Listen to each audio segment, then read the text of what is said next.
Welcome back. We're here with Lucas Lucero of Independence, trying to get him to use Max Preps. He promises he's going to find somebody. I take that as a promise, Coach. We're taking applications, Independence High School. Yes. So. Yeah, we love Max Preps. That's our baby. Yes. Well, Independence is kind of the you guys have been caught in the middle for a few years. It's been, I think, regular season records 5-5 last year, maybe 6-4 the year before that, then 4-6, then 5-5 again. I mean, it's been kind of right there. Right. Not great, not bad, but you want to do more, and that might be your theme this year. It's, of course, our theme. Before we get started, I wanted to say congratulations, Trevor, on your marriage. That's awesome. You. Appreciate it. Don't get him crying again, please. Just want to say congrats. Also, it's my son's birthday, and the one thing he wanted for his birthday was for me to give him a shout out. So, Logan, love you. All Happy right. birthday. Happy 6 years birthday, old. Logan. Big 6, Logan. Logan, happy birthday, buddy. First grade? First grade. Just First went to grade, school all today. right. Went to school today. Good job. But no, that's of course our big push is to rise above that bar of mediocrity, and they've been there and they've had this success. This group of seniors I've had since they were freshmen as their head coach, and I think the bond we have together is stronger than most, just because they know my expectations, I know their expectations, they know me as a person, they know my family, they know my kids.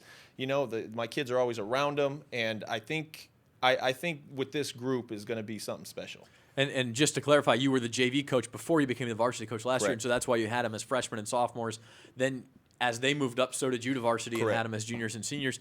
And that group, I mean, there's almost like a now or never feel to it. I mean, if this group can't get it done now, obviously they go on, and what perfect timing for all of you guys. Right.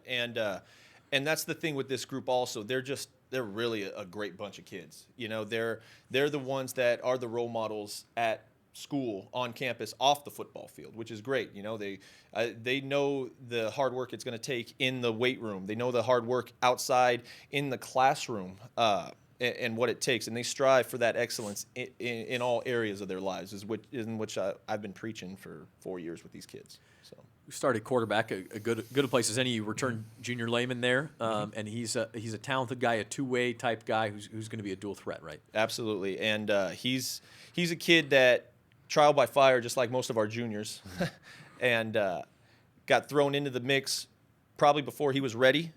But sometimes that's the best way to learn, and I think that really built up his confidence. To be honest with you, he's walking around knowing what is expected of him, and ready to perform whatever we ask of him. So, and is this a cousin of his, Ron Lehman, or is that a brother? That's his brother. They're actually identical twins. They are twins. So okay, I wasn't sure. RJ and JR, they did that. I'm pretty sure the parents did that to drive me crazy, because I still can't tell them apart. I go, whatever Lehman you are, you need to get in here. And they're like, how do you not know him by now, Coach? Yeah, they're twins.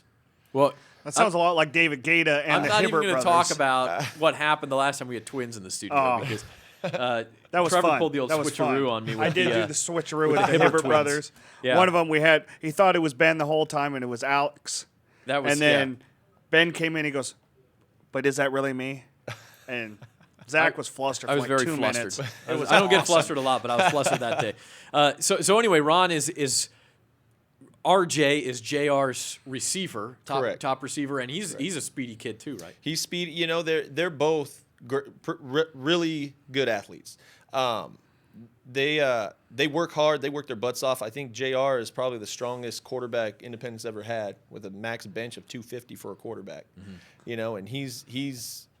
it's funny when you see it night and day.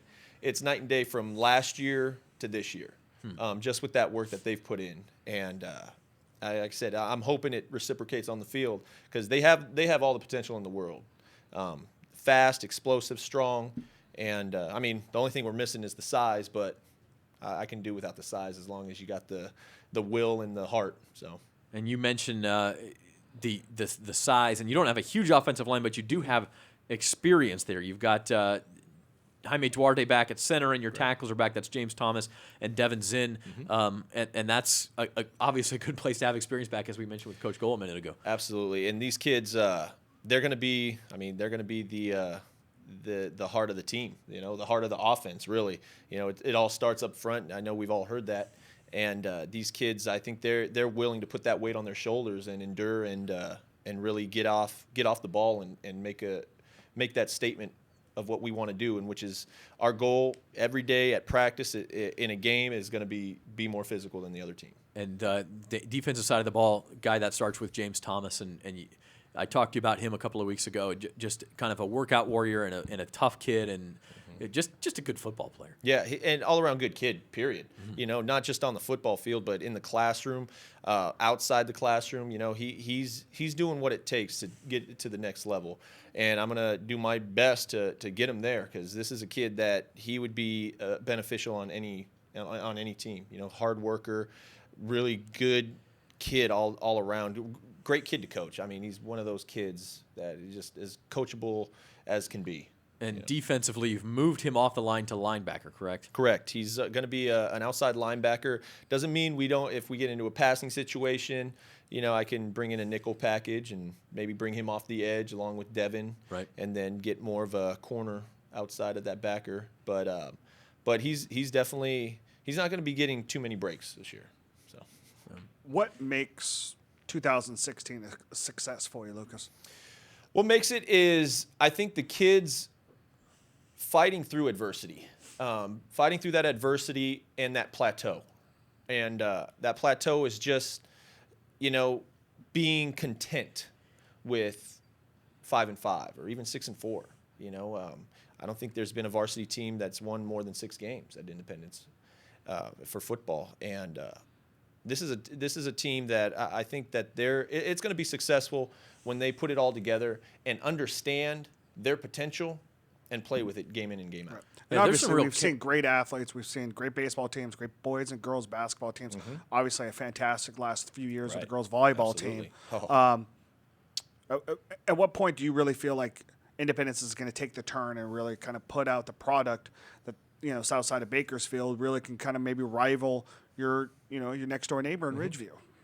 I honestly, as soon as that community starts getting built or put up even more, it's already started, and we're already starting to see the influx of athletes wanting to come here, and putting that work. I think the word is getting out, about Independence, and I honestly don't think it's going to take that much longer for it to start producing. But is that also the biggest thing too when we talk about volleyball and basketball and sports like that, where it's 5 or 6 players at a time? Mm-hmm. You're talking about 22. Right. Football is a big difference. You need a bigger community, and like we talked about off air, is that you guys are still waiting for what we thought was going to be the big housing boom in 2008 when the school was built. Hasn't been built yet, and we're now almost 9 years later. Right.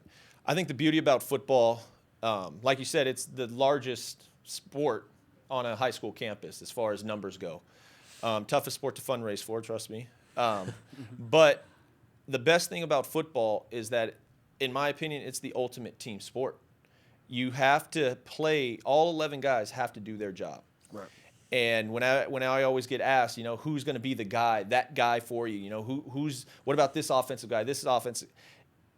The funny thing is, with this team, the best guy is the 11 that are on the field, and they play so well together. And they've been together, not just freshmen, but also prior to that in GYF. They hang out at school. They know each other's tendencies. They know each other's hobbies. They talk with each other outside of football. The best player we have is the 11 that are on the field. Right. And I love the camaraderie that they have. It truly is a family when we're out there. I hate saying it because it makes me feel much older, but I feel like I'm the dad of them. There's those arguments. All right, get back in. Let's get back to it. But that's how it should be. That's what builds that trust on that football field. And these kids, I love these kids. So as one son turns 6, you have a few others who are 16 and 17. At least that's what it feels like. Anyway, as the neighborhood grows out there and that part of Bakersfield grows, the future is bright. But the time really feels like maybe it's now as far as this crop of seniors. Right. Take a quick look at your schedule. You open up next week with North, then a couple of real tough road trips at Stockdale, at Arroyo Grande. We know they've been very good. South High has been very good. At Tulare Union, not shying away from anything here. No, definitely not. And I wanted us to really challenge ourselves, physically and mentally, because mentally I see it as a challenge because obviously these are going to be some physical games, Right. And mentally, sometimes adversity is going to come up, and how are we gonna respond to that? And and I don't want to just challenge us physically. I don't want to put De La Salle on that, and we know the outcome. But when it's teams around town, teams that are going to be tougher, possibly some are saying, how can you win that game? Those are the ones that I want us to fight through mentally. Right. Because those are going to be some barn burners. And even if you happen to fail in some of those games, you learn things from those failures. Exactly. Too. I don't see a loss as a failure. I see a loss as a teaching moment. Right. Right. Well, there are a couple of carrots out there. You mentioned the 6-game sort of plateau. I think maybe Independence's first year when they were in a league with other first-year schools might have been 7 wins. But other than that, I think you're right. I don't think there's been more than 6. And never beaten Ridgeview. Obviously, we know that's a challenge with the way they're rolling right now. But that's to end the season and then in the playoffs to sort of hit that breakthrough too. So there's a lot out there, and it just feels exciting out there. It is, and we feel it right now. First day of school, today, and feeling that spark, feeling that energy around campus. We have our scrimmage. I know you had Coach Gass here earlier. Yep. Great guy, and we're looking forward to scrimmaging them Friday. That should be a really good outcome. And like I said, it's just you feel that energy. It's football season. Before I told the kids it was going to be with a blink of an eye in December. I was like, it's going to be here. You guys are going to be seniors, and you're going to be playing again. And it's here. Yeah, it is definitely here. Well, Lucas Lucero, we appreciate you joining us today, and thanks for being here, and good luck this year. Right on. I appreciate it. Thank you, guys. Thanks, All right, Lucas Lucero of Independence. We'll be right back after this on the BVarsity Coaches Super Show.